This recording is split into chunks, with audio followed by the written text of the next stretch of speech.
Loyal fans, this is it, the final week of the CRL regular season. In Europe, we've got two teams fighting for pride. 7th ranked Team Dignitas against 5th ranked Team Liquid. For both, this is the very last match of the season. Who will claim the win and go out with a bang? Today's opening match, a rematch of a contentious battle. I am JP, getting the reverse sweep in King of the Hill, finishing it off by just 115 hit points. Buffmac, a late addition to his squad's roster, came out partway through the season and showed just how powerful he can be in 2v2. Hello and welcome to Clash Royale League. I'm Rich Slayton. Joining me is Andrew Guy for the final week of action in the European region. And although our standings are all pretty much set, there is still more Clash Royale yet to be played. Absolutely. We hop into the standings here, and our top four are established. They are locked in stone. We got Queso in first, G2 second, Allegiance third, SK in fourth. But of course, the story right now is about Team Liquid at 6 and 7 and Team Dignitas at 5 and 8. Two teams that seemed they were going to make it early on.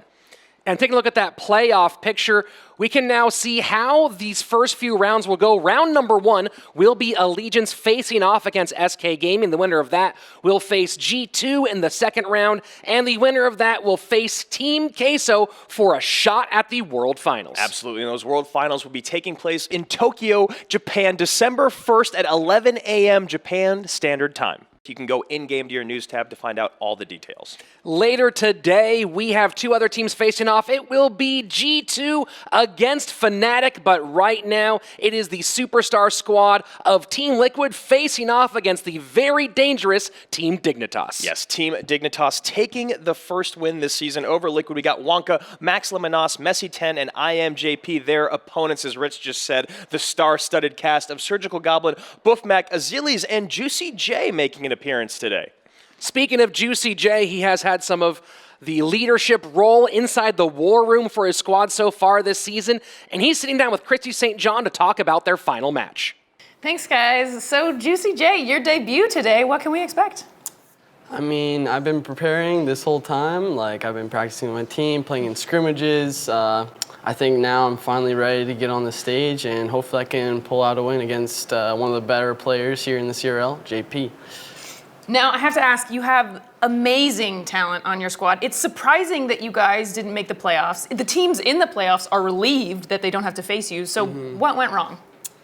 Yeah, so I think early in the season, obviously, one of our best players, Buffmac, he didn't have his work permit yet. So we were really struggling in 2v2, and that really cost us a lot of early matches.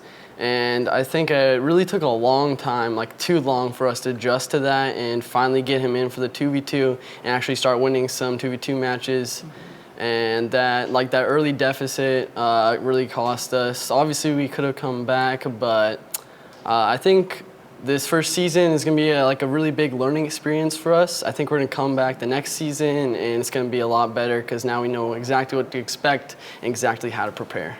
All right, well, last question. It's your first time playing today, so how are you feeling? How are the nerves?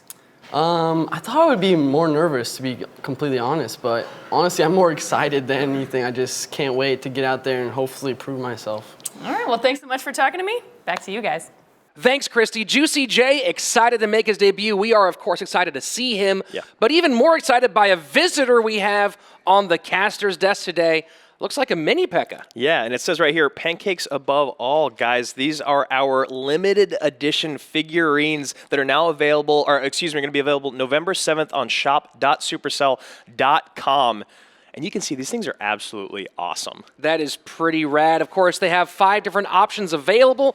There's going to be the Princess, the Mini P.E.K.K.A., the Hog Rider, and of course the Giant and Baby Dragon. So try to build a deck out of those 5. Yeah, absolutely. So this guy will be hanging out with us for the rest of the season. Again, available November 7th, shop.supercell.com. I'm taking that home with me. You might have to wait a little while to get your figurines, but there is no more wait for today's Clash Royale action. Let's head into the war rooms as these squads get ready. Team Liquid versus Team Dignitas. All right, boys, last game of the season. We've had some rough times, but clutched up with a win last week against Misfits. Going forward, bans for 2v2. You've got Tornado and Lava Hound. For 1v1, P.E.K.K.A. and Poison, JP. you're playing Juicy J. It's the first time he's been on stage. You've been up there before, you've won it before. He's going to be nervous as hell. Take advantage of it.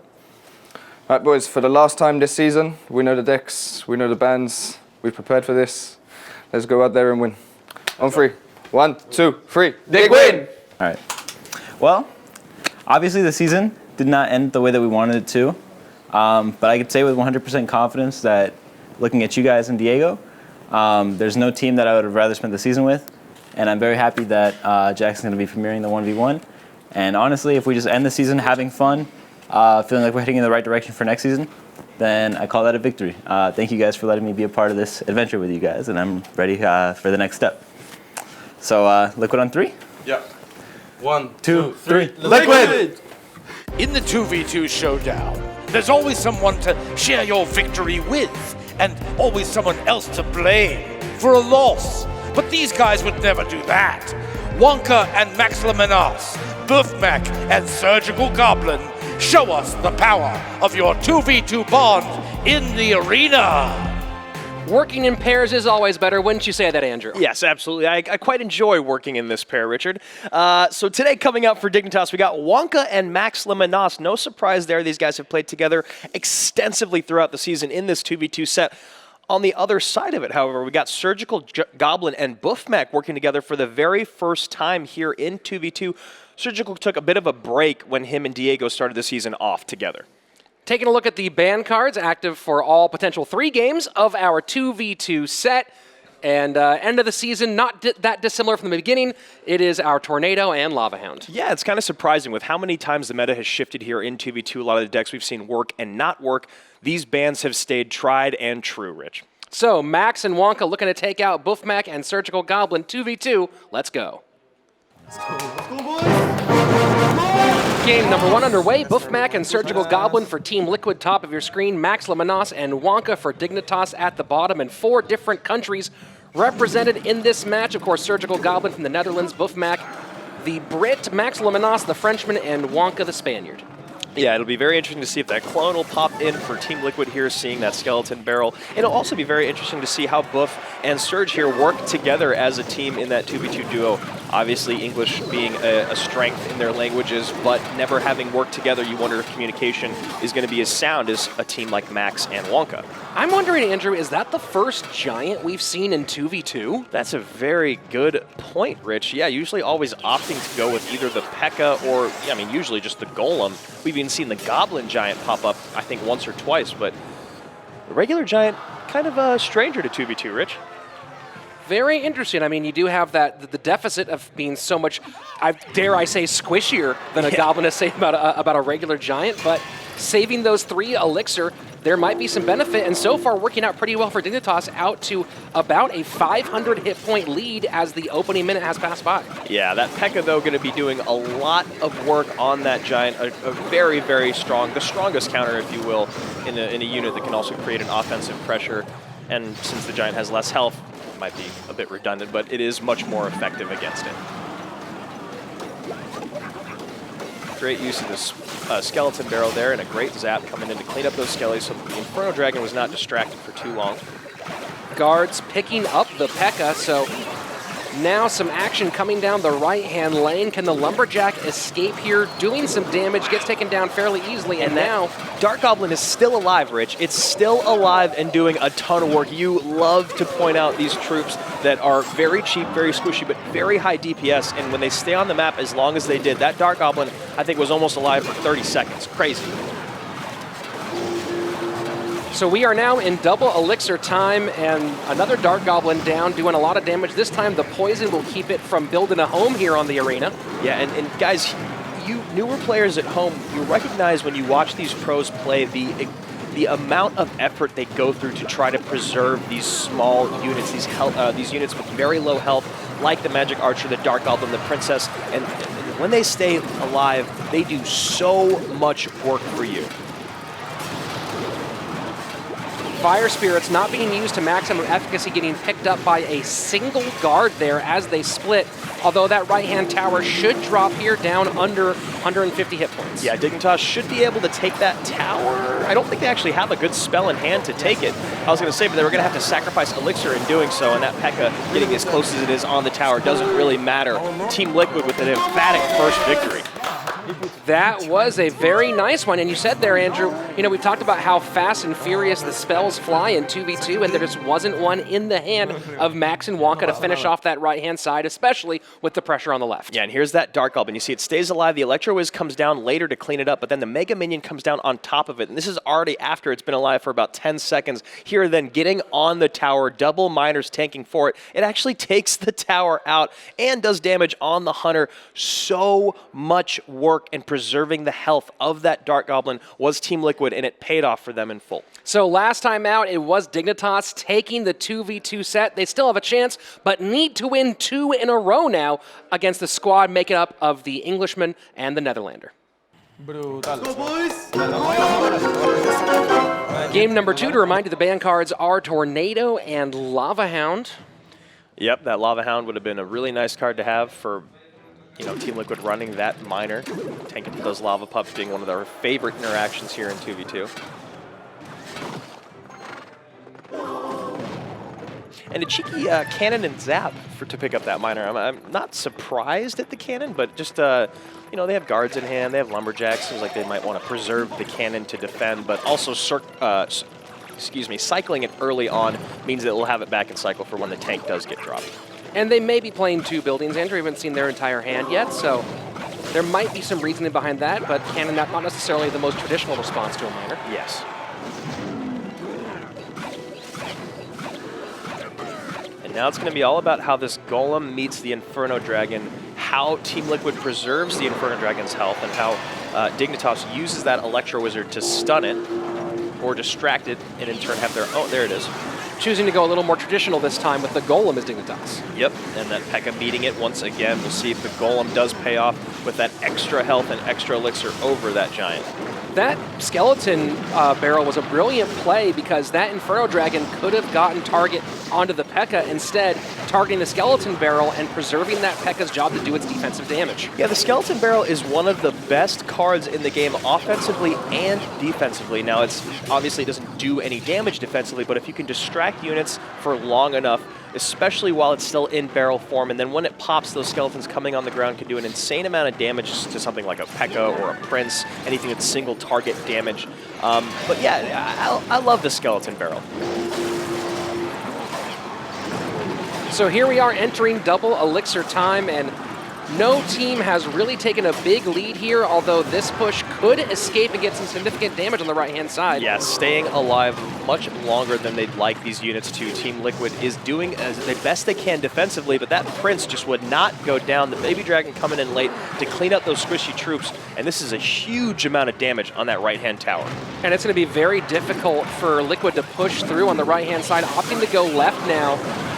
But with just 30 seconds remaining, it's going to be kind of a tall order to get past this double Golem deck. Yeah, and you're going to see Team Liquid here going again for this last-ditch effort. The bats with the Skelly Barrel popping. Hopefully the miner will tank, but it's just not going to be enough, I don't think. There we go. About 1,000 HP left. Poison's coming down, so now if you're Dignitas, you deal with this push, and you just spell cycle them out. That was some significant damage, but not quite enough to get back in the game. 10 seconds left. Now Dignitas with that tower down, commit fully to defense. There's just no way Liquid can take this tower. And there we are, tied up. Very well played. The adjustment by Dignitas. You see Coach Ben giving his squad a little encouragement there on their victory.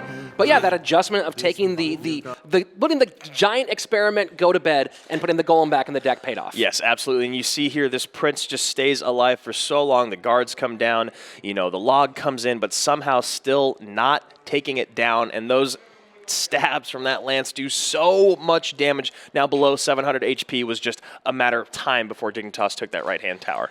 So history seems to repeat itself here in CRL quite often. The first time these two squads met, it did go to 3 games in 2v2.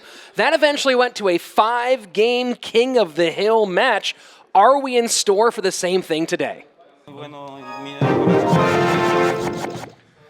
Game number 3. It is all even so far. And it was a nice effort trying to get back in the game last time around. Buffmac and Surgical Goblin just didn't have the firepower for it in the late moments. Yeah, and a very similar deck composition from both teams coming out. I am surprised we haven't seen the clone spell at all. Now, I know that works so well with the Lava Pup. But thinking of all the troops that Team Liquid has here, a lot of them being pretty cheap, you know, Bats, Mega Minion, Dark Goblin. You could get a clone down, it might do a lot of damage. Well, there's a Dark Goblin doing a lot of damage itself, and it might seem like a small moment, but the Dark Goblin taking out those Fire Spirits. And that's one of those cards, the Fire Spirits, that can be so useful with the insane amount of damage it does, but unlike a spell, you can't use it directly. So a situation like that where the Dark Goblin wipes it out, making 2 Elixir, pretty much spent into nowhere. Yeah, it's always a bummer when that happens. Like you said, the Fire Spirits can do so much damage, but they're also so easy to clean up. And when they're not played correctly, they can just be a wasted amount of Elixir. While we don't see that specific card often in competitive play, for those of you who are in that midpoint of the ladder and seen a lot of Minion Horde, Fire Spirits are, if played correctly, a very cheap way to deal with that. Yeah, and they're, Fire Spirits are popping up more and more now in Golem decks. Golem kind of falling out of the meta now, but if you are going to play Golem, the Fire Spirits have to be in your deck because they're a very cheap response to the Royal Hogs, which people are usually always going to try to punish you with whenever you do Golem up. And with that 2-for-5 trade, it is a great way for you to take an Elixir advantage, which is what it's all about in Beatdown. And now, Dignitas getting that Prince in once again on that tower. The Dark Goblin forcing a high Electro Wizard, so decent little trade here for both squads. It's going to be interesting to see how Dignitas plays defense on this. The Prince has been so impactful for the boys in yellow today so far, Andrew, both in the last game and in this one. Yeah, and it's also interesting to see them keep hopping back and forth with their tanks, kind of picking and choosing what they like about either one of them. I mean, based off of just the match history, you would say that the Golem has proven more effective, but right now the Giant doing a great job for Dignitas. Well, Dignitas missing these minor pickups, so this could be big. Now down to 234, so very close. We might be in a spell race here, folks. Yeah, it'll be very interesting to see if we actually get to a spell race situation or if it's going to be a 2-tower game. And right now it looks like a 2-tower game. However, Team Liquid defending that tower with their lives and taking the left. Fireball comes in. Is the miner going to get a hit? No, he is not. What? Oh, and there we go. With 2 seconds left, the miner gets through. So now we are into the opposite lane just as we enter sudden death overtime. That log was so great by Liquid to stun and distract the miner. That miner, the little miner that could, getting back on the tower. That one hit with the shovel with the last millisecond left pushes this to overtime. So it could have been a low double-digit win for Team Liquid. Instead, now they have 2.5 minutes remaining to separate themselves here from their opponents wearing yellow. And this is where it feels like Team Liquid should take the advantage now that Dignitas is forced to only play into one lane, play into the P.E.K.K.A. However, Dignitas has proven that they're not going to go quietly into the night. And the first half of this match took place only in one lane, Andrew. This is the first time damage is being done on either one of these towers, so it worked out. Well, it might have been in the final few seconds. It worked out for Dignitas beforehand. Now, the important note is that Team Liquid did take the first tower, and Dignitas can't come back from that in overtime. Yes, and that is a very good point. And the fact that Liquid has 2 P.E.K.K.A.s in hand against the 2 Giants is just such a strong counter to Dignitas here. It feels like this is Liquid's game to lose at this point. 2 P.E.K.K.A.s coming down the lane. That is a lot to deal with. Fireball pushing the E-Wiz and retargeting, although those P.E.K.K.A.s are getting cleaned up quite nicely. Yeah, those P.E.K.K.A.s got cleaned up very, very easily. The guards coupled with the Inferno Dragon. Now this is a huge push coming in for Dignitas, trying to pull that Giant to the King Tower. Are they going to be able to distract this Inferno Dragon long enough? No, they are not. It is on that tower sizzling, and that's a lot of damage. A very timely zap making room for it. So here we are down to 539, the right-hand tower of Team Liquid. They need to defend very, very well, and not just that, but put pressure on their opponents and avoid getting spell cycled down. I was a bit surprised at the second P.E.K.K.A coming down for Liquid in that last push, kind of allocating all the Elixir they had to this huge offensive presence, and they paid for it. You see Dignitas take it now because when that second P.E.K.K.A got dropped by Liquid, Dignitas cleaned all that Elixir up with one Inferno Dragon and one set of guards, Rich. A really, really negative Elixir trade for Liquid. Well, it might not mean a whole lot for the standings, Andrew, but that's a big win here for Max and Wonka from a personal pride standpoint. And here we go, that final finish. Yeah. Or the end of regulation. Yeah, you see these coming back and forth. The log comes in for Liquid, getting that miner off the tower for just one hit. They needed one more second. The miner comes back in, and now you see this is that counter push after those P.E.K.K.As have gone down. So much coming down the lane. That Inferno Dragon is still alive somehow. Dark Goblin gets cleaned up by the poison, as does everything else, and just a little bit of sizzle from that raged up Inferno Dragon took this game out of the hands of Liquid. So there we are, set number 1 going to Wonka and Max Lamanos now. That means Max moving to an even 6-6 in sets. Wonka still at 6-7 after Max took that short break from the set, but now they go into 1v1 with their knockout artist IMJP facing off against the debut of Juicy J. Throughout the CRL season, IMJP has wowed us all with the last-second heroics in the arena. In his final 1v1 showdown of the season, can he do it one more time? Not if Juicy J has something to say about it. Let's get it on in the 1v1. One of the most exciting players here at CRL facing off against the debuting man out of Lincoln, Nebraska. Absolutely. New England. IMJP coming out for Dignitas today, who recently just hit #1 on the ladder. Congratulations, my friend. That is no small feat. His opponent, Juicy J, making a very late 1v1 debut here at CRL, but very, very excited nonetheless. And our ban cards active for all potential 3 games of our 1v1 set. It is P.E.K.K.A and Poison. Yeah, Poison being off the board for Juicy, having no idea what deck pool he's going to be pulling from. You wonder what IMJP had to ban, so he just went with P.E.K.K.A, something nice and easy. So here we go. IMJP looking to knock out one more, and Juicy J trying to make his debut in auspicious form. Go, Juicy. Team Liquid's Juicy J, top of your screen. Dignitas' IMJP at the bottom. That Barbarian's got something up there that he just cannot get out. We'll just wait until we get into the sneezy season, Andrew, and then he'll have it even worse. And that Barbarrel coming in early with this flying machine, you wonder if it's going to be that deck that Surgical ran last time that he was in the 1v1s. And it looks very, very similar. Siegs made this deck popular on Clash with Ash's channel. If it is the exact same, the no-win condition deck, if you will, a lot of very, very strong cards in the game that have a lot of utility to them, a lot of strength, and a lot of very quick attacking power.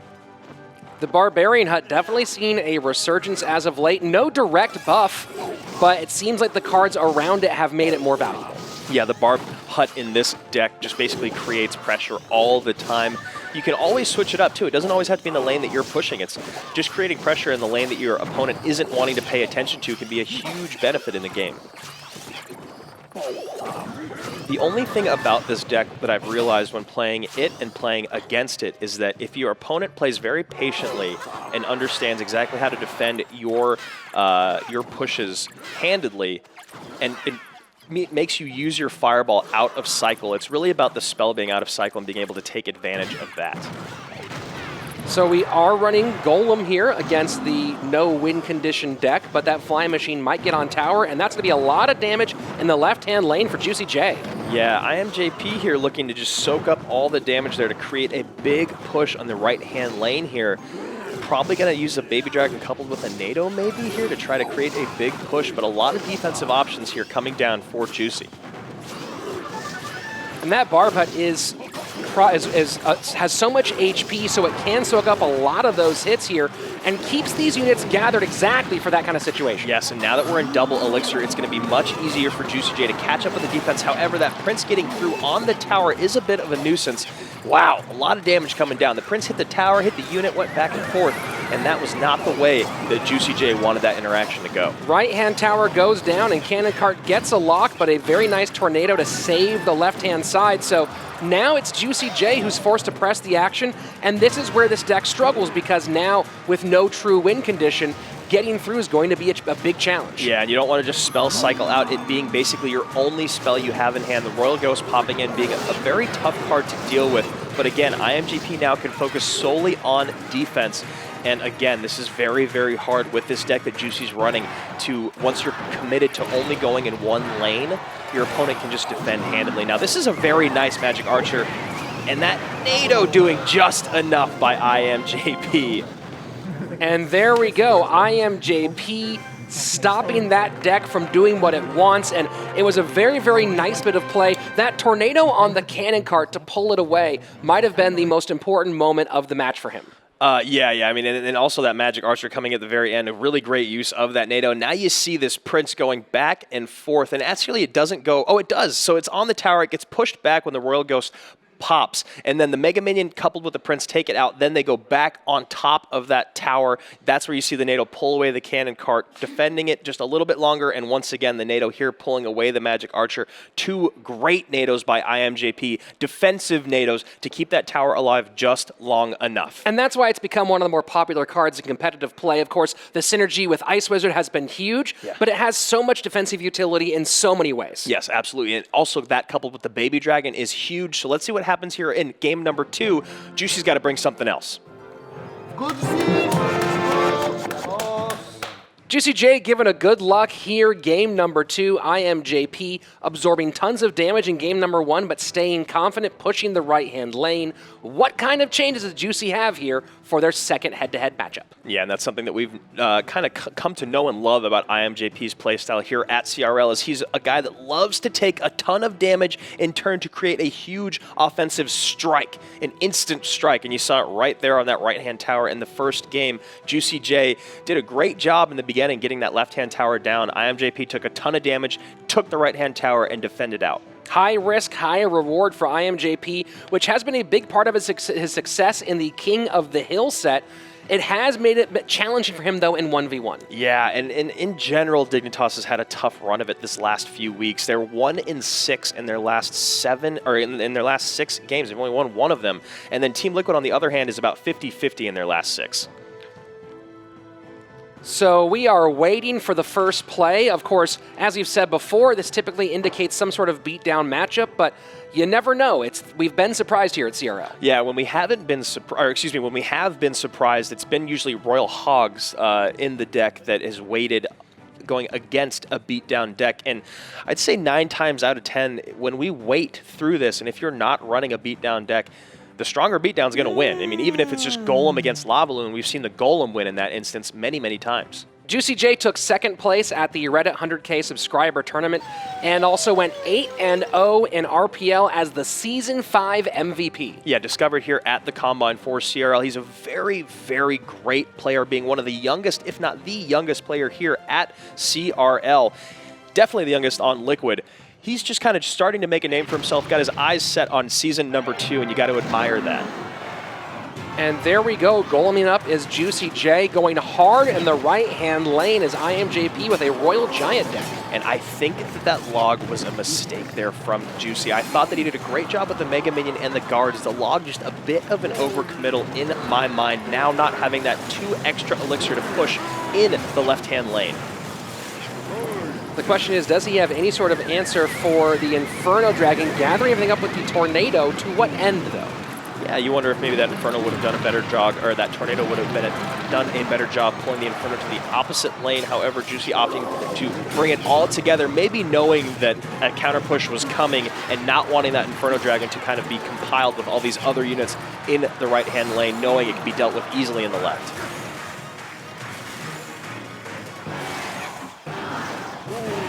So despite Juicy's big push being in the left-hand lane, it's the right-hand lane where he's done the most damage.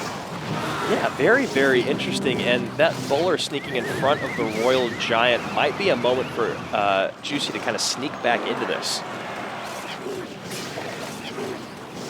So now it's JP being forced to play a little bit more defense here. This is working out very well for IMJP at the moment. Has to pick up this Barbarian, of course, and now a high Golem. A very high, very aggressive Golem. However, it is being... So now this is where the Tornado needs to pull the Inferno Dragon to the other lane, but instead he opts to fireball it. And that's just not going to do enough to take out that Inferno Dragon. With the Bowler, once that Bowler or that Golem pops, those Golemites are a snack for a Bowler.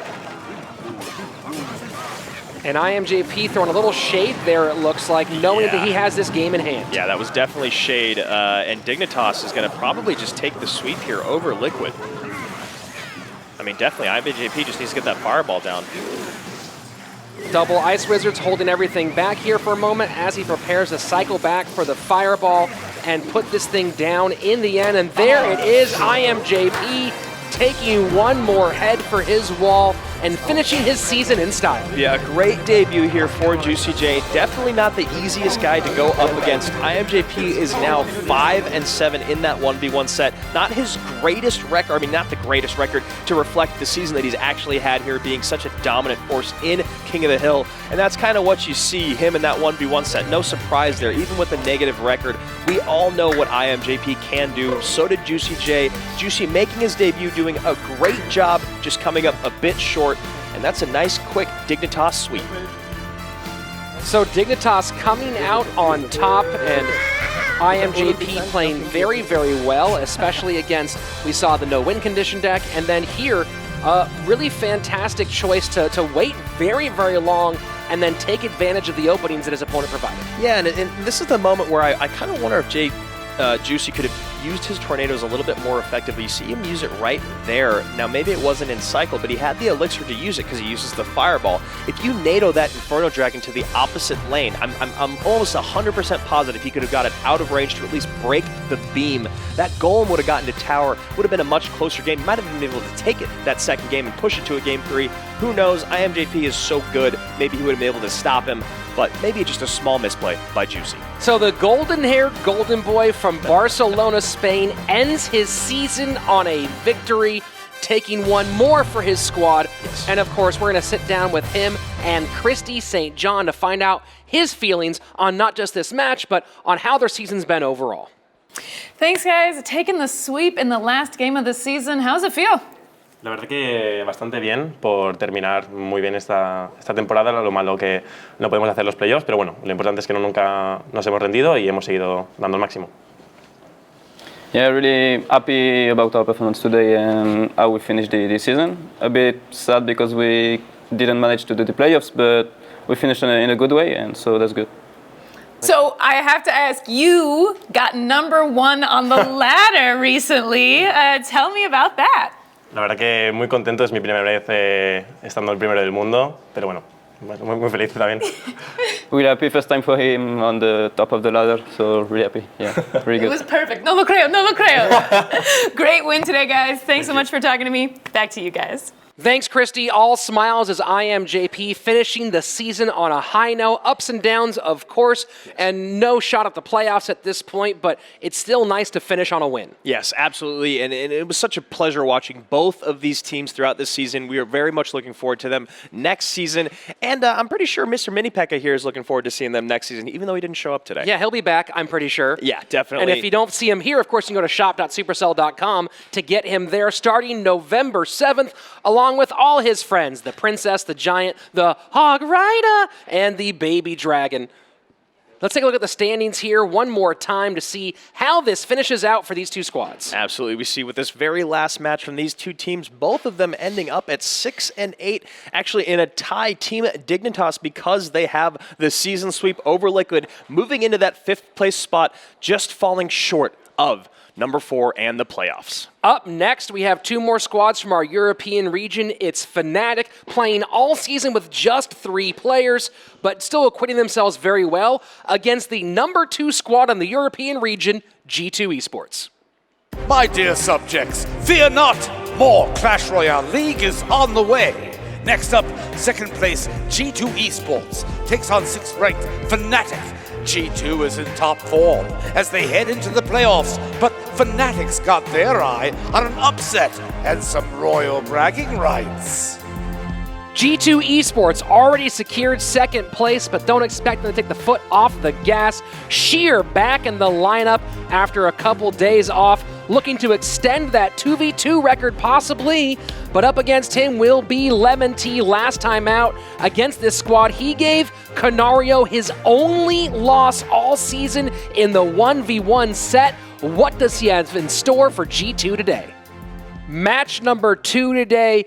An interesting one for Fnatic. Last time they nearly took it, going all the way to the final game of King of the Hill against the number 2 squad in Europe. G2 Esports still pushing hard, even though they have a first round bye in the playoffs. Absolutely. The story's kind of already sung for these two teams in the regular season. Today, we've got Dion, Lemon T, and Asuchini coming out. Once again, the 3-man squad. You wonder if they would have came out higher in the standings had they had that 4th player. Their opponents, Fairchew, Sheer, Canario, and Faye for G2. The number 2 team here in the EU. And as mentioned before, that team already has a first round bye. They will play the winner from that first round for a shot at our EU regional finals and a shot, of course, at the World Finals in Japan. A big part of that recipe is Faye returning to the squad partway through, being a big part of their push towards that number 2 spot. What does he have to say sitting down right now with Christy St. John?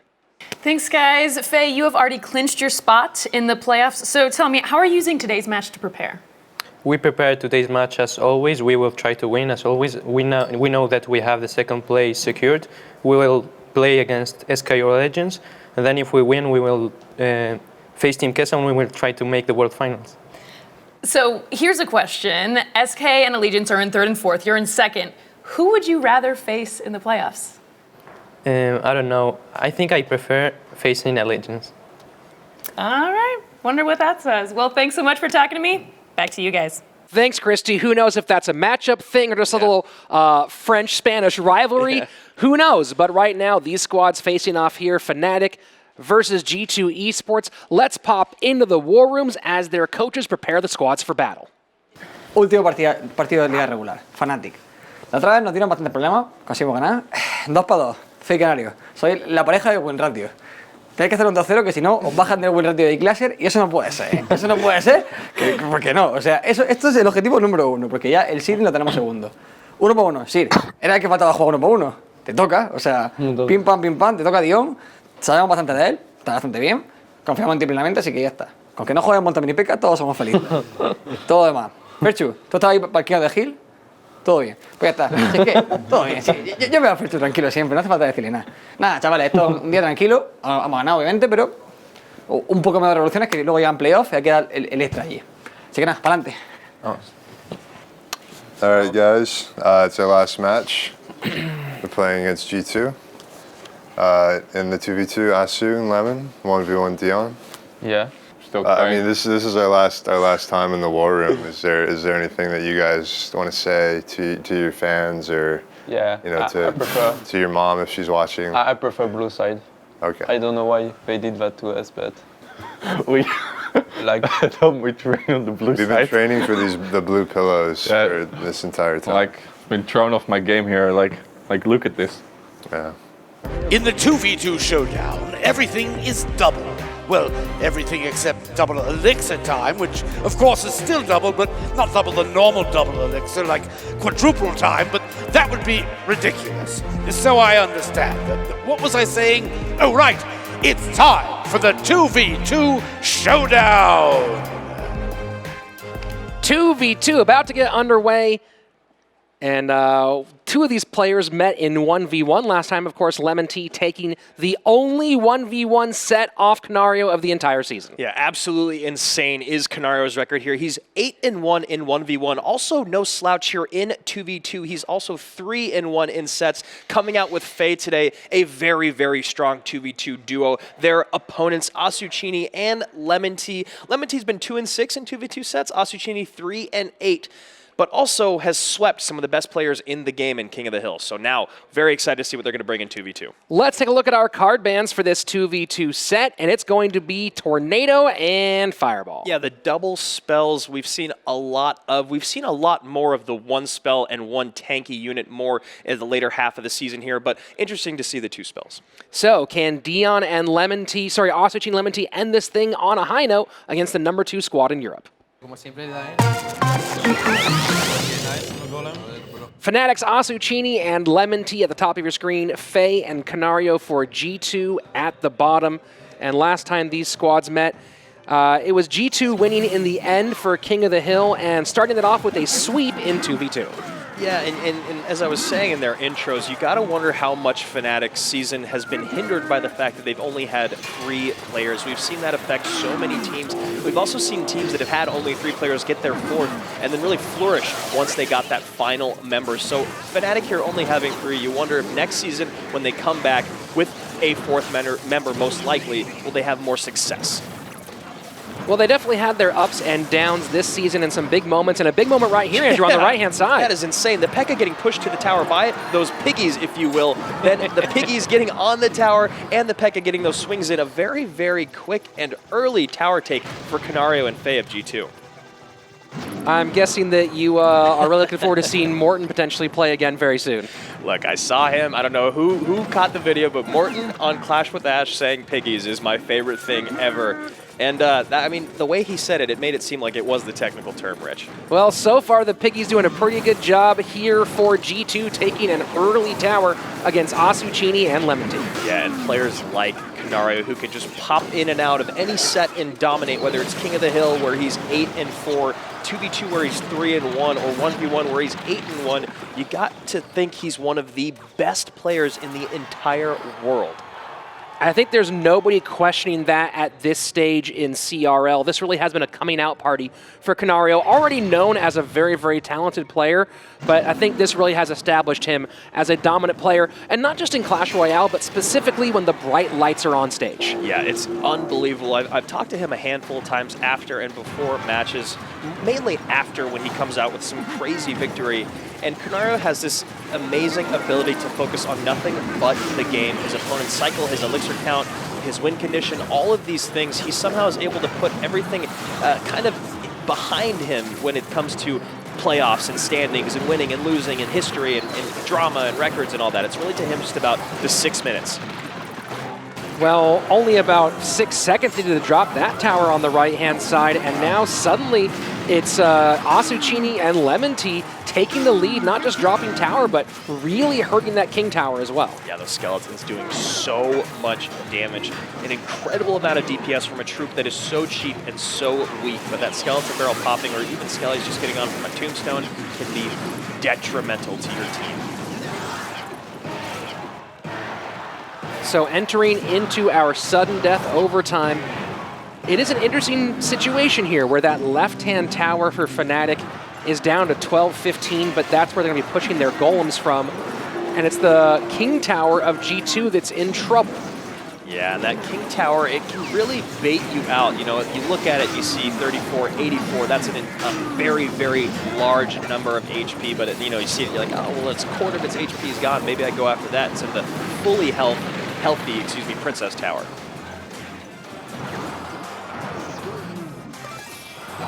And this is going to be the hard part for Fnatic, Andrew, is dealing with these Royal Hog pushes when they want to get something else done. And with the Magic Archer support, that tower is going to be very, very close. We are in spell cycle range, and this should be it here in a couple months. Yeah, I think Fnatic there felt that Magic Archer would not have kept doing the damage that it did, that it would either get pushed out of range or targeted or something, but it just kept going. Got to get about 7 or 8 shots in, a huge amount of damage that really just pushed G2 to the finish line.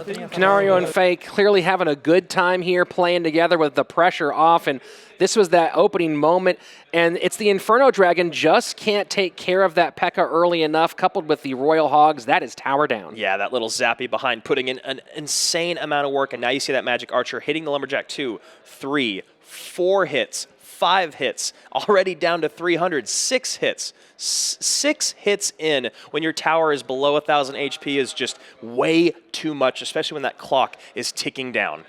So there you go, G2 Esports taking the first game of 2v2, showing off a little bit of versatility in their lineups here and having a good time while doing it. And again, the pressure off here makes things so much fun for them to play around.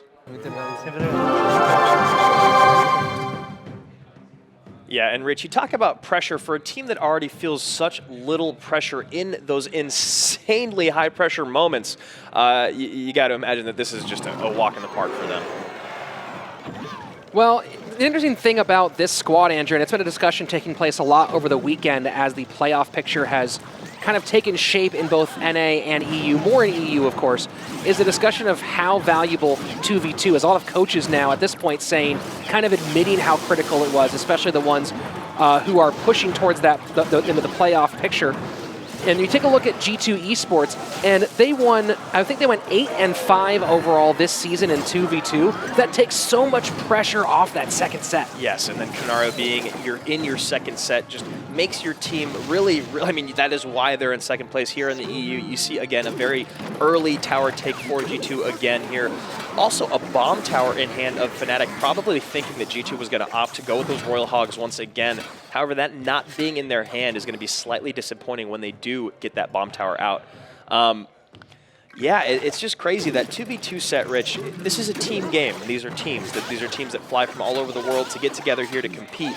And that is why the 2v2 set is so important. You talk to teams like Complexity and Queso and Immortals who have focused on it since day one, and there's a reason why they're at the top. Where you look at other teams like Cloud9 who kind of brought their attention to it later on, once they really focused on it, have, again, taken the top of the standings.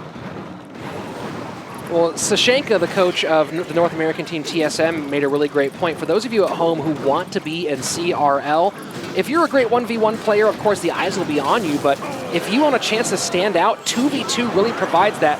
And here we go, seeing a bunch of towers falling, so it looks like we're going to be going for a 3-tower situation or a 3-crown situation on both sides of the board. But to finish that same thought, Andrew, if you're sitting at home and you say, I can be in CRL, take the opportunity. If you become a 2v2 specialist, look, Sheer, who we expect to see in the 1v1 in our next set, has played only 2v2 all season, and his squad is just one match away from heading to Japan. Absolutely, and that is why, again, the focus is so important. Look, you can't fight the format. It is what it is, so take it and run with it. Teams like Complexity over the NA, they got together months before the season even started in Colton and Razor, and they have proven to be one of, if not the best 2v2 pair at CRL, and I think that extra amount of time that they put in focusing on the communication and figuring out what the best combination was has paid off. And now this is a 3-crown tower race, very, very close here. And both teams just pouring their Elixir onto the board right now. You can see neither squad really building up a whole lot. Although now is Fnatic maybe preparing for something. They do need to get on tower or somehow stop that balloon. I don't think that'll be enough, though. This should be the 3-crown. Balloon gets 1 drop. Yep. That second drop will come through, and that is going to be it with the poison. It should be, and there we have it. G2 taking the 2v2 set. And you saw that bomb tower coming in just a hair late for Fnatic, making its not CRL debut. I think we've seen it once in 2v2, definitely not in 1v1, but however, just showing up a little bit late for all those bomb tower lovers out there. I think that's the first time it's appeared since the update gave it its little buff. Yeah, which is even more ironic, but now you see, Rich, you were calling it out. You're like, the balloon's coming in, there's no way to stop it. That snowball pushes the flying machine out of range, the 1 drop in. That, coupled with the poison and the death damage, is going to be towered down. A 3-crown victory for G2.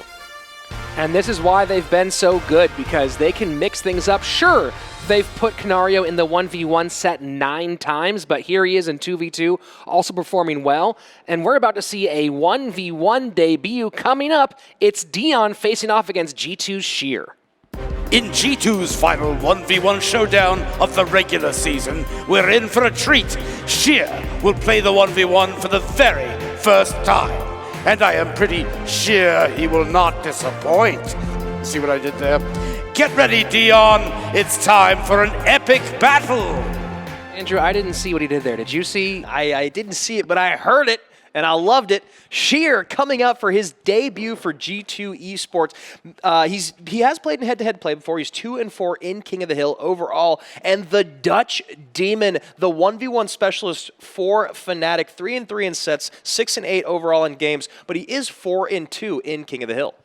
Taking a look at the ban cards for our potential 3-game set here in 1v1, Royal Hogs and Inferno Dragon. Yeah, interesting to see the Inferno Dragon banned. We haven't seen it banned a whole lot here in CRL or at CRL. Very curious to see what Sheer's going to bring. So Sheer making his 1v1 debut at the end of the season. The Dutch Demon looking to go out on a high note. You know, Rich, we have been neglecting our friend here at the desk. We've been very selfish, the two of us. We've got a mini Pekka hanging out with us. Oh yeah, what's up, dude? Hi. Oh, he's so cute. Yeah, guys, comment below at the name that we should name our mini Pekka here, and you can buy these amazing limited edition figurines at shop.supercell.com, available November 7th, and Dion and Sheer being very polite, holding the game for us to, you know, give some props to Mini Pekka here. The Mini Pekka only has a 2.65% usage overall here at CRL, but has a 57.69% win rate. Yes, so not used a ton, but very effective. We saw for a while that Royal Hog, or actually it was usually the regular Hog with the Princess and Mini Pekka, and then we saw the Royal Hogs coming in for that regular Hog, and now kind of the Mini Pekka's just taken a back seat the last few weeks. And looks like we are seeing, if not that exact deck, at least a variation on the no-win condition. Yep, literally just lost to this deck moments ago in a Grand Challenge. Was not very fun, but it does have the Mega Minion in instead of the Bats, changing up that spell bait just a little bit. G2 Sheer starting off slow, looking like potentially a Golem deck here, a little Golem NATO control. Yep, most likely. Sheer has made it to the top 20 on the ladder and was top 4 at GamerG, so certainly talented in 1v1 in his own right, but you know, when your team needs you somewhere, in particular his team needing him in 2v2, that's where you go, and being a team player has paid off for him and his squad. Absolutely. I mean, every single one of these players is very, very good at 1v1. I mean, that's how all of us are just used to playing Clash Royale. Now, when you find out that you are a 2v2 specialist in a form that is new to the game, very, very competitive, it's very important to stay there for your team, and G2 has been paid off for it. Now, this is a bit of a wrinkle here, Andrew, not seeing the Goblin Hut typically as a part of this deck construction, although maybe it's going more of a traditional spawner deck. Yeah, this could just be, that's very, very interesting, Rich. Yeah, it does look like a variation of a spawner deck and that no-win condition deck. So it'll be very, very interesting to see if that last spell is the Fireball, or if it's going to be something else. I mean, I got to imagine it's going to be a spell. Taking the Magic Archer out. And a missed NATO there from Sheer to get that Royal Ghost onto his King Tower. A small but huge misplay. So these buildings are going to make it annoying when we do get a Golem down. Of course, he has not had a chance to Golem up yet, Sheer, so we'll see now at 8 Elixir. He does not choose to again. Yeah, the constant pressure from these spawning buildings is a very, very frustrating thing to run into if you are playing Golem. Now, you've got to imagine Sheer needs to find a moment to sacrifice a little bit of damage and Golem up.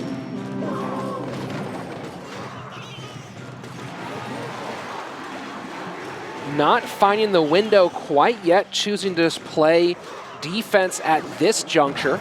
Now, the interesting thing about playing against this deck is if you can kind of find yourself at a standstill with them and you're chipping away at their tower as they are chipping away at yours with either their spells or small spawning units getting through, as long as you stay in that damage lead with your spells and your chip damage, you can usually always come out on top, as, again, this deck that Dion is running doesn't have something to directly get to the tower other than just the one spell.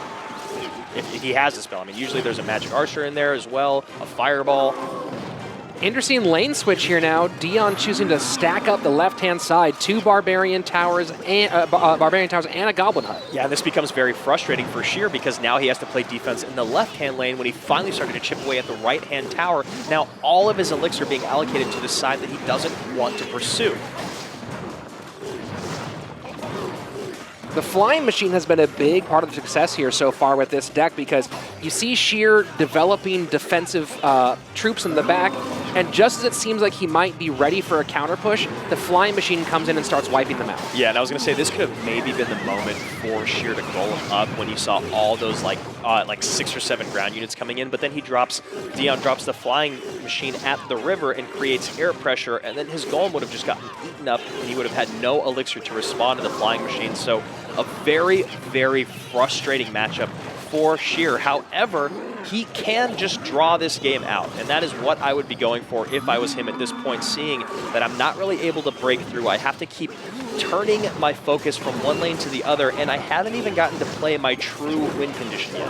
Although here he is getting kind of aggressive in the right-hand side, so maybe Sheer looking to make a push here in the final minute.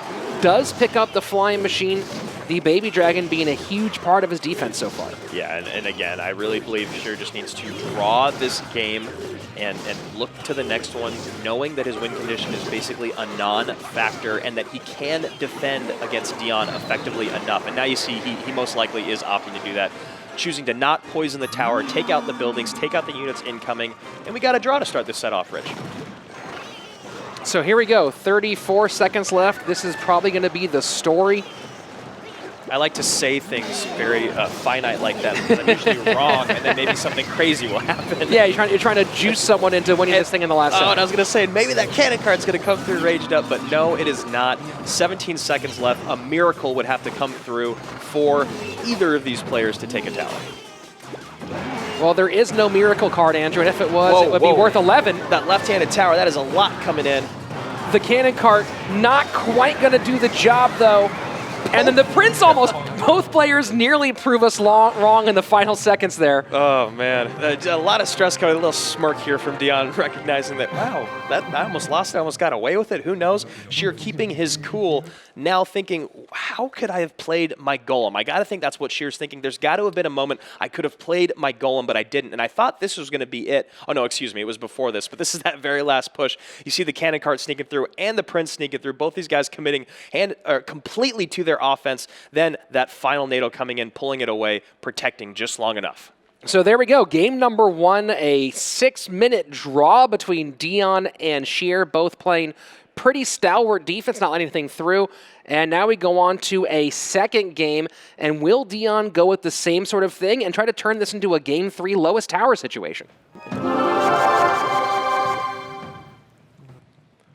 Yeah, Rich, we were kind of talking through here, trying to figure out where would we have played the golem. Very, very tough for any opening moment there with those spawning buildings coming in. And I had my moment that I picked out. Maybe it was when all those units were on the ground in the left-hand lane that you played the golem into them, but then that flying machine would have made quick work of it. And then you were saying maybe the counter push would have been more ideal. Potentially putting a high golem at the river, but one tile to the right, draw that wave of troops behind it, and then kite them into the right-hand lane, so at least you leave yourself without too many troops rushing your tower, but then get to the right-hand side where there aren't 3 buildings in your way. Yeah, and you know what? That actually may have worked. That would have been a very, very good heads-up play. Again, we've said it before, we'll say it again. Hindsight is 20/20 here at the caster desk, but maybe that would have been a way for Sheer to break through, or maybe that would be a way for you guys at home to break through when you are going up against that deck. That deck draws a lot, that no-win condition deck, if we want to call it that, or that iteration of it. Obviously, this was a bit different with the Goblin Hut. Dion almost getting a King Tower activation, but the Lumberjack dying just before. And, you know, it wouldn't be a final 1v1 set for Dion if we did not see a Graveyard deck. Yes, that is very, very true. Dion really coming out hot and heavy with the Graveyard early on. In weeks 1 through 3, he found a ton of success. Then it seemed the Graveyard had taken a backseat up until recently, where Backstab had made that new, I mean, now that Graveyard deck is absolutely everywhere with the Cannon Cart, the Baby Dragon, the NATO, the Ice Wiz. Yeah, you wonder if the season started now as opposed to 3 months ago, if that deck had already been in play, where Dion might be overall in his head-to-head matchups. Yeah, that's very interesting. I was just going to say, Sheer doesn't seem to have a lot of elixir to deal with this incoming push. That Lumberjack got eaten up very quickly, and that's tower down. So not opting to go for a game 2 draw and sending us to a game 3 lowest tower situation, Dion deciding to push the action here and showcase that even though he had some struggles with Graveyard over the season, he is still one of the best Graveyard players in the world. Absolutely, and it looks like he is just running that deck, waiting for the poison to come down if necessary. And Sheer finally able to get his golem out after, what is it, almost 9 minutes of gameplay of trying to run this golem deck.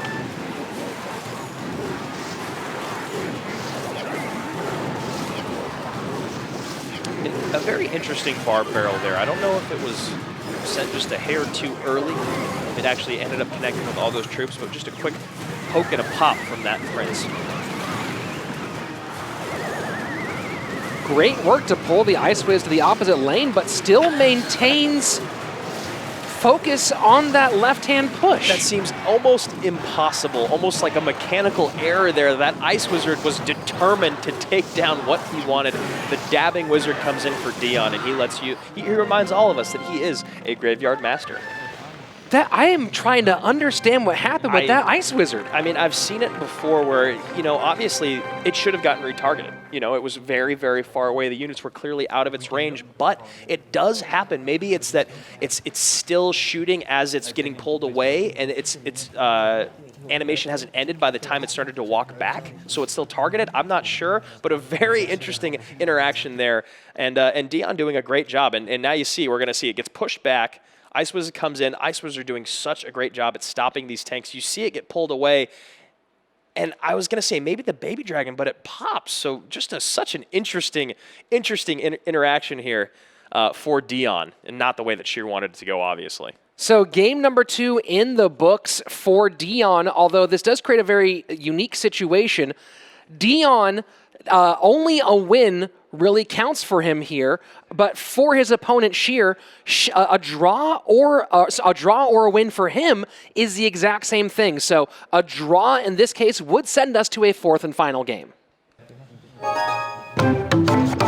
So game number 3, can the Dutch Demon avoid a draw by dropping his dastardly dead guys, or will Sheer the Spaniard slap him around with a surge of his own? I don't know. I feel like there's no way for me to say anything that will compete with the alliteration that you just dropped. Every once in a while, Andrew, I have something up my sleeve. Now Sheer looking to finally change up his deck selection here in game number 3, knowing that a win and a draw are a must-have. Will we be seeing a giant 3 Musketeers deck? Will we just be seeing 3 Musketeers? Who knows? So, interesting question here for you, Andrew. Knowing that a draw and a win are the same thing for Sheer, would not maybe the no-win condition deck be a choice that you might go for in this situation? It's actually a very interesting point, and it does have so many great defensive responses out there. Royal Hogs obviously being off the board, but again, having great ground responses to tanks. Maybe he was worried about going to the air, so that's why you see the deck that we have right now. Or, excuse me, worried about Dion going to the air. Taken to the skies he does, so Dion flying high, trying to get to tower, but right now it is his left-hand side down to 1580. And that's one of my most satisfying interactions in the game is the Hunter, or even our friend, the Mini P.E.K.K.A here at the desk, when they get dropped right on top of a unit and they one-shot it instantly. It's just very satisfying. It's so fun. So pumping up again in the back, the Elixir Collector, adding to Sheer's overall pull here in the waning moments of regular time as we get closer to double Elixir. Yeah, and we've seen this very many times. This Lava Loon deck, it gets exploited when its ground counters are out of cycle. It usually only has the guards and the furnace, and you're seeing, or excuse me, the tombstone, and you're seeing it right now. Sheer recognizing what's out of cycle, taking that right tower. Dion doing a good enough job of dropping his flying machine in a place to where it will still go down the left-hand lane once it plays defense, but a great use of recognizing his opponent's cycle, and wow, Dion takes those out of play instantly. That Zap Fireball was nasty. 6 Elixir to take care of 9 and stop a lot of the defense here against this Lava Loon push. Of course, we will only get 1 drop, it looks like, but that left-hand tower should be coming down. Yes, absolutely, and it was a great job by Sheer to drop that Ice Golem to distract the Mega Minion so that he would be able to get that Hunter shot in. However, that second Hunter shot not taking out the balloon, losing his left-hand tower is Sheer, and now we're in a very interesting position once again because we got Dion with this beatdown deck, but you've got Sheer with an ability to take advantage of the weaknesses of Dion's deck because it flourishes on the ground. So choosing to go right lane instead of the same lane as the Lava Loon push, or the Lava Hound and Flying Machine push, so trying to get on King Tower, but a sneaky little ram in the pocket, raged up, and it does connect. Yes, and this is huge, and now you see so much on the King Tower, something on the Princess. He has to defend the Princess Tower, but now his King is only at 477 HP. No spells of direct damage for Sheer other than the log. Might make it tough to close this one out, but in a very good position. so many air counters there, even though they are shooting from the ground. So now Dion, a ton of Elixir coming down his way. Can he defend this effectively enough to get one more shot at maybe the Princess Tower? Doesn't look like it, though. No way. I would have been absolutely amazed had he defended that. Now, Sheer taking game number 3 pushes this to game number 4 in the 1v1 set. Rich, break down the rules for me, brother. So here we are going into our 4th and final game. Sheer saying draws. We don't need no stinking draws. And now we are in a lowest tower situation. The 4th game of a 1v1 or 2v2 set will always mean the single lowest tower on the board takes the loss. So we could be in a very interesting situation here between these two squads. Yeah, and the replay here really showcasing that very quick heads-up play from Dion. Always a fireball and a zap to take out your opponent's 3 Musketeers. If you can get them in quick enough, they will do nothing, and you will make a great positive Elixir trade. Done very well by Dion here, cleaning up all the defensive troops by Sheer, taking that left-hand tower. And then you see the final pushes here. Sheer recognizing once again what the ground counters are for Dion, what's out of cycle and not. Dion actually doing a good job of picking the fireballing of the Barbarians over defending his King Tower, kind of prolonging death just a little bit, but Sheer coming out on top with a really nice 3 Musketeers deck. So a 4th and final game. We could go 3 minutes, we could go a full 6, and if we go to the very end, it will be the single lowest tower that will take the win. A little bit lower now. Game number 4 underway, and very curious to see what their deck selection is. And a little update on our friend the Mini P.E.K.K.A. With those 3 games being played and no appearances, the usage rate has dropped to 2.63%, still a nearly 58% win rate. Yeah, but the other friends of the Mini P.E.K.K.A. that you can get on November 7th are the Princess, the Hog Rider, the Giant, and the Baby Dragon, all having much, much higher win rates here at CRL, and I honestly feel like the Baby Dragon has really gotten super popular over the last few weeks here. Well, with the rise of that graveyard, that Baby Dragon has been seen a whole lot. So those usage rates definitely much higher for those cards. The Princess, of course, as we've mentioned before on the show once or twice, we did a poll of all of our players here at CRL preseason, and by a very wide margin, Princess was listed as the favorite card of our pros. She does so much damage, and you watch the pros whenever she is played. They do everything they can to protect the Princess. I said it in like week 2 or 3, and I'm still standing by it in the final week of regulation, and that is to protect your Princess. However, in this game, no Princess is showing up for either team. Most likely both squads here running it back with the kind of bridge spam going up against this Lava Loon deck. And again, Dion is going to be at a matchup disadvantage. He did bring in the Valkyrie now instead of the guards. Maybe just a bit better of a response to this battle ramp.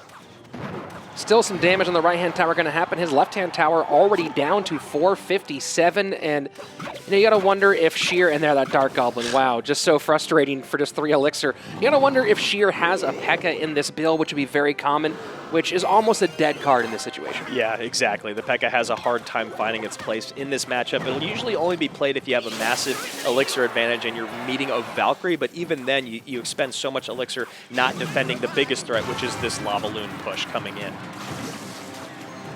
So we haven't seen a building yet to deal with that balloon, so the Fireball taking care of the flying machine. The balloon looks like it will get 1 drop, and that's a lot of damage on the right-hand lane. Yeah, that Dark Goblin somehow, or not somehow, I mean, it was just because the Lava Hound was closer. Maybe being dropped in a different position would have been more ideal for Sheer, but it did focus on the Lava Hound instead of the balloon. Had it been focused on the balloon the whole time, may have been actually able to stop that drop from happening. Tough situation for Dion, though, not only having a dearth of counters for the ground, but also now with both towers in trouble. Of course, that left one easily spelled out. Trying to defend both sides, not going to be very easy for him here. Yeah, not easy at all. Dion doing a wonderful job of offense there in that moment, using his zap and his fireball to support his pushes. And Sheer here almost not having enough time, but you knew you knew that he knew he had to take that tower, getting that poison down, doing a great job, and still creating pressure in the right-hand lane. And the poison nearly let that battle ram bounce off the tombstone, so to speak, and get a target for a full charge onto the Princess Tower. which probably would have been it, but now he has to defend this left-hand lane. It could be, no, there you go. Very nice E-Wiz to clean that up just in time. Yeah, that E-Wiz coming in and doing all the right things here for Sheer. But yeah, that is a very interesting point, and the flying machine in the pocket, and that is going to be it. He needs to defend right here with that sneaky balloon. The zap comes in, and now all he needs is to drop the poison up in the top right here. And Sheer going to be completing the sweep here for G2. So a wonderful 1v1 debut in the very last match of the season. Sheer making it fun, though, going to 4 games against the Dutch Demon Dion, who definitely made it exciting as well. Yes, absolutely. G2 here celebrating together. They've been doing it since day one. Always a very, very kind, polite, soft-spoken team. Excellent sportsmanship, but you got to allow them to celebrate like that. Now knowing that number 2 spot is locked in. It already was, but then taking that final win over Fnatic has got to feel good going into the playoffs. We'll be seeing G2 at least once in the playoffs, possibly twice if they win in that second round, but this is the goodbye, at least this season, for Fnatic. And Lemon T, Asuchini, Dion, and their coach Kyle have been absolute professionals all season, even dealing with the tough situation, only having 3 players, and they have really been a joy to watch and work with throughout this entire inaugural season of CRL. Yeah, I couldn't have said it better, Rich. And really quickly focusing on this replay here, you see again Dion not having all the ground responses that he needs to take that tower. This final balloon push coming in, the zap doing just enough to stop it. That poison will come in. And yes, just to echo your sentiments, Rich, both these teams have been wonderful. We will be seeing G2 again, so we can talk about them later. But Fnatic, Lemon T, Dion, and Asuchini, their coach, wonderful, wonderful players. Cannot wait to see them next year here at CRL. And we're going to see someone right now, besides our Mini P.E.K.K.A friend hanging out right there, but no Mini P.E.K.K.A actually in the room because they don't exist in real life. But who does exist in real life? That would be Sheer, coming off his debut 1v1 victory, been the 2v2 specialist all season. Let's go sit down with him and Christy St. John. Thanks, guys. Taking the 1v1 and the match, how's it feel? Bueno, te llevas el 1 contra 1 y el partido. ¿Cómo te sientes?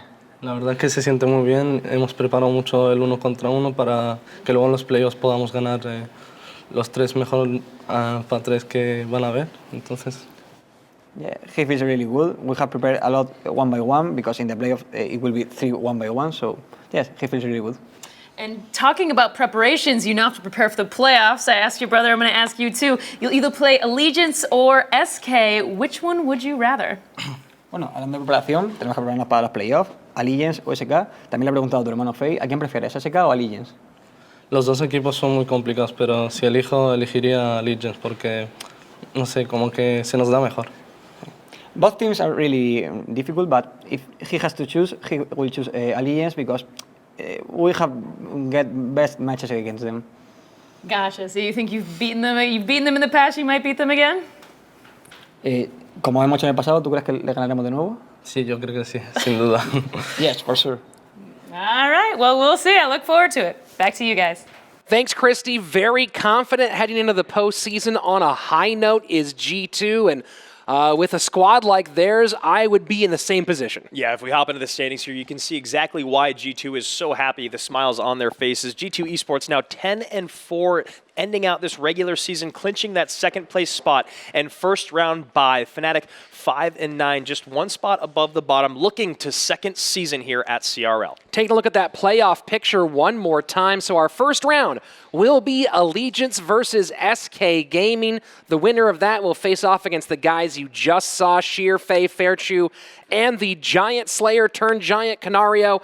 And the finals will feature Team Queso, who have been about as close as perfect as you can be here at CRL. And of course, the winner of that will go to our World Finals. Yes, those World Finals will be in Tokyo, Japan on December 1st at 11 a.m.